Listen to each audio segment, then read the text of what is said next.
Dan selamat sore untuk Welause, untuk Pak Ongko, Ibu Lili, dan semua teman-teman relawan Changsenxie yang sudah sangat membantu kami, terutama dalam penyembuhan suami saya saat selesai operasi bypass di Kuala Lumpur pada awal April lalu.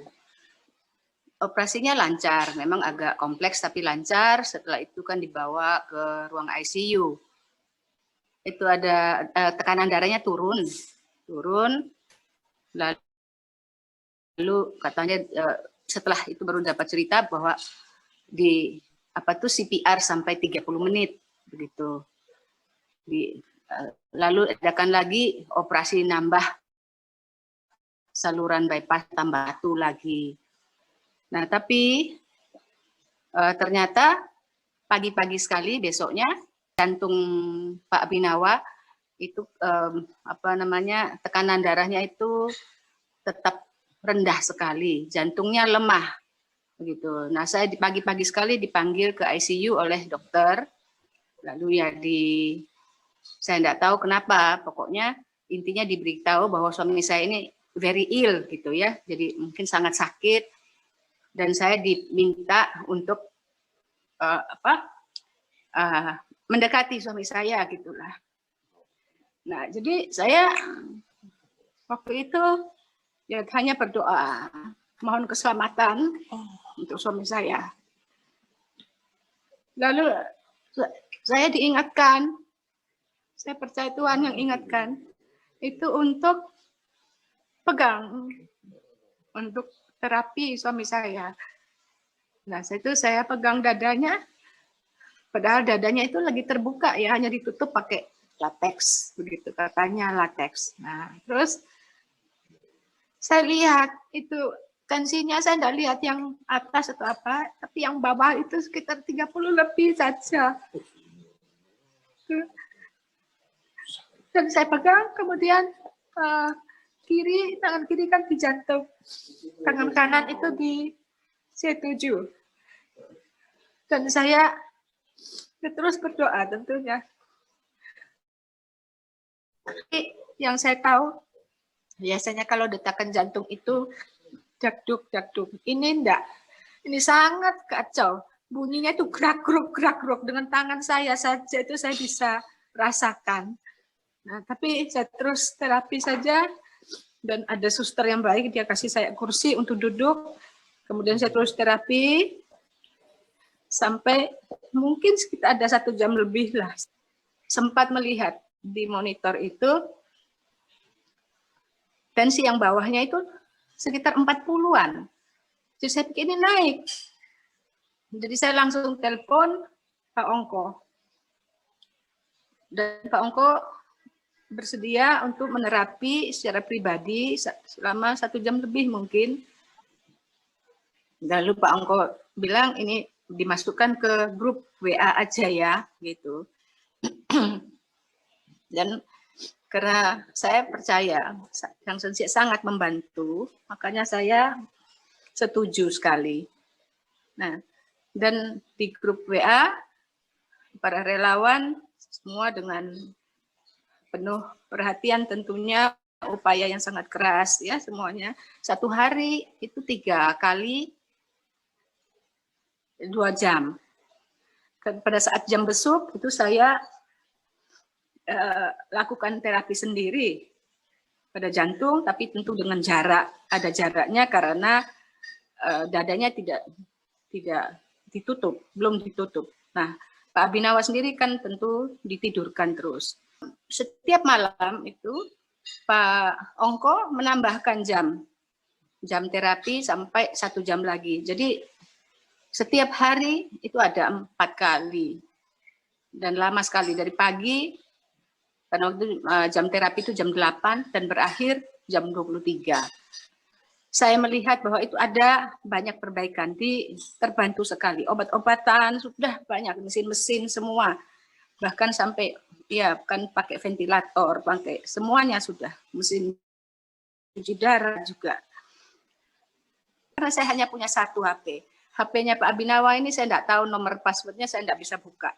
Dan itu juga mungkin beruntung, jadi tidak ada gangguan. Orang menelpon. Nah, taruh di area Cakra 7, saya minta izin khusus kepada dokternya. Kebetulan dokter ahli bedah jantungnya itu kepalanya.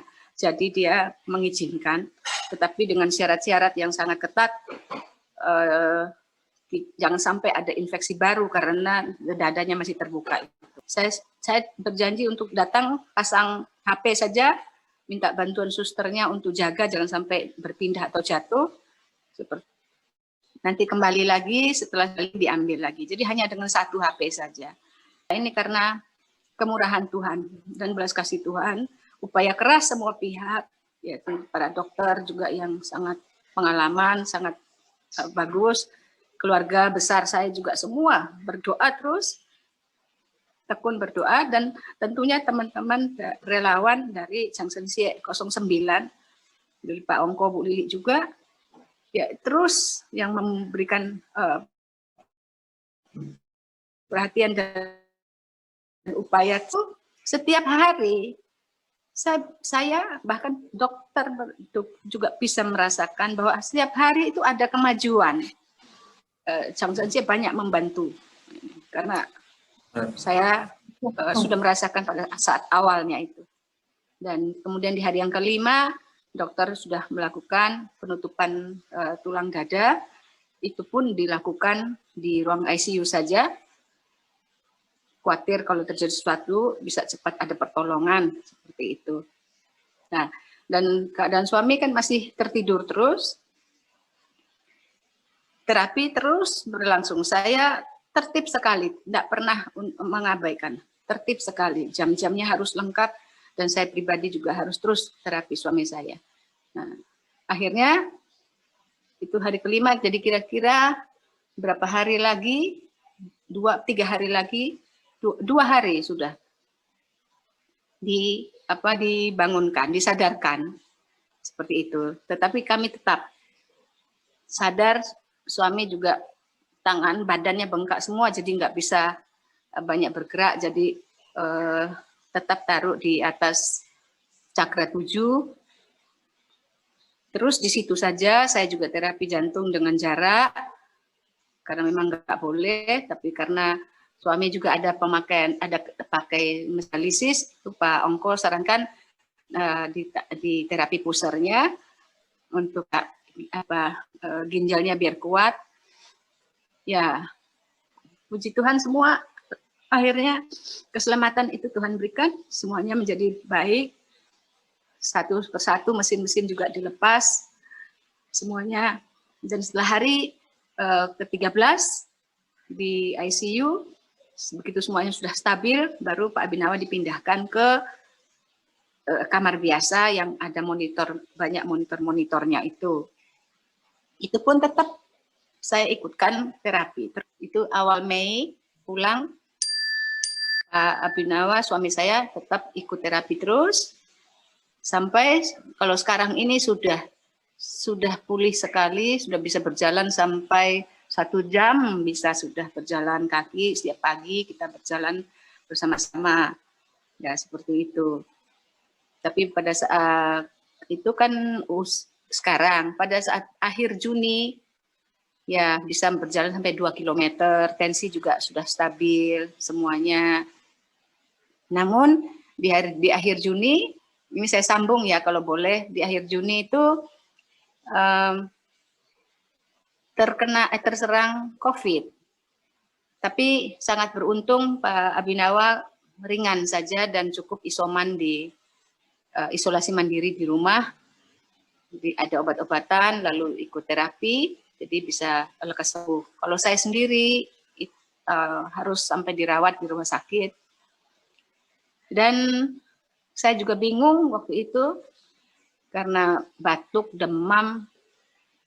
Lalu anak saya juga dimeriksa kalau saturasi oksigennya juga menurun, lalu dibawa ke rumah sakit, di ronsen ternyata kena COVID, pneumonia, jadi merata di paru-paru. Pak Ongko dan Bu Lili selalu baik dan menghubungi kami. Lalu kami kan tidak menyadari, sudah bingung juga. Nah, sudah jadi menerapi secara pribadi, kemudian nyambung lagi terapi grup WA Changsensie 09 untuk COVID kami, COVID saya terutama ya yang di rumah sakit.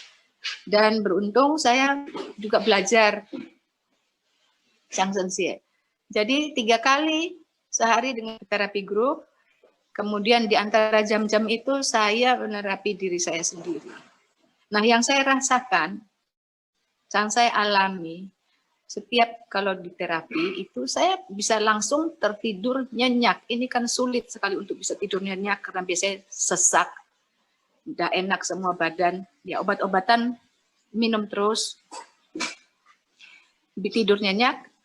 Kemudian begitu bangun, setiap saat bangun, badan semua berkeringat, kemudian untuk mengeluarkan dahak itu lebih mudah. Itu yang saya alami dan saya teruskan. Kemudian di hari yang keempat itu saya sudah tidak batuk lagi,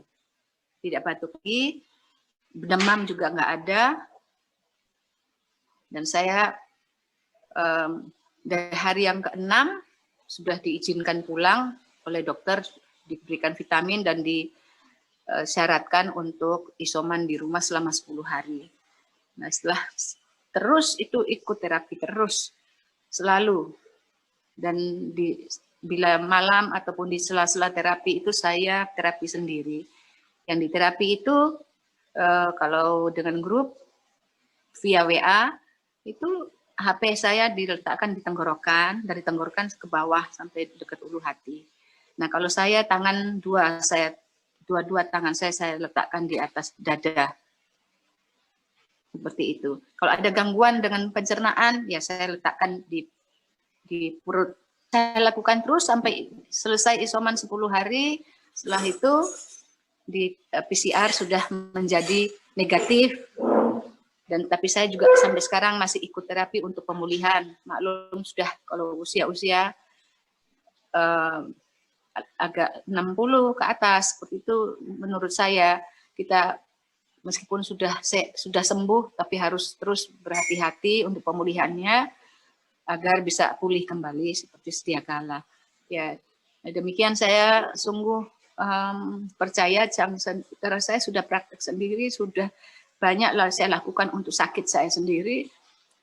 Changsensie ini mempercepat kesembuhan sakit-sakit apapun. Tapi yang saya juga, menurut saya, tidak bisa dilakukan hanya dengan sesekali atau apa, tetapi harus rutin dan jangka panjang yang terus-menerus. Itu hasilnya pasti baik.